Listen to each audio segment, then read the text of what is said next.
Good evening. Welcome to our 8:30 Bible Challenge. And this evening we're going to look at the same chapters in two different books. We're going to look at Hebrews and Romans. Hebrews and Romans, chapter 12. First two verses in both books. And we're going to start in Hebrews. Hebrews 12, the first couple verses are discussing what Jesus did for us and how we need to look to him as our example. And, the Bible makes it clear that you can't serve two masters. You can't serve the world and God. You can't serve yourself and God. You're going to have to, someone has to be in charge.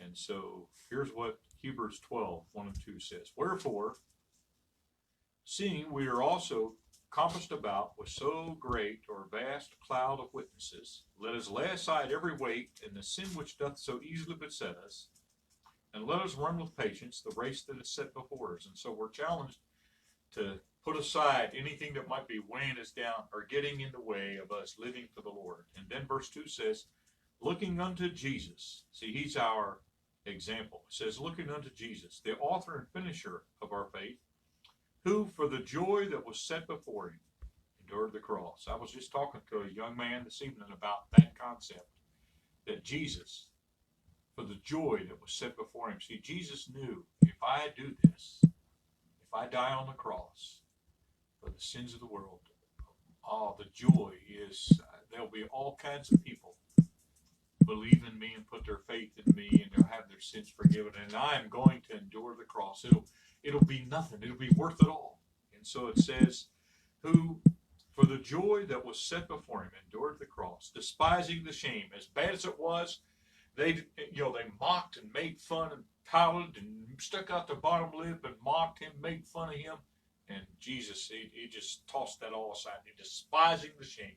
That's implying that Jesus said, that's nothing. The suffering I've got to go through is nothing compared to the joy I'm going to have. It says he endured the cross, despising the shame, and is set down at the right hand of the throne of God. And so those two verses tell us to look to Jesus and his example and how he lived for God. He was living for God. He was living for his Father. And so we see his example, and it helps us to do the same.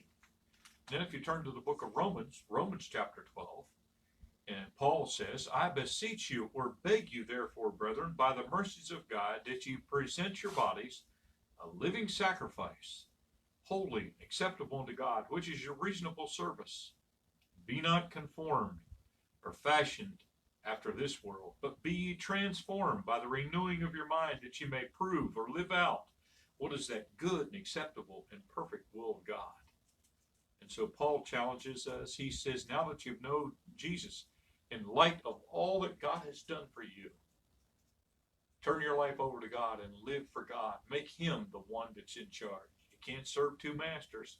You can't serve yourself and God. You're going to have to choose. Choose to serve God. It's worth it. Have a blessed evening.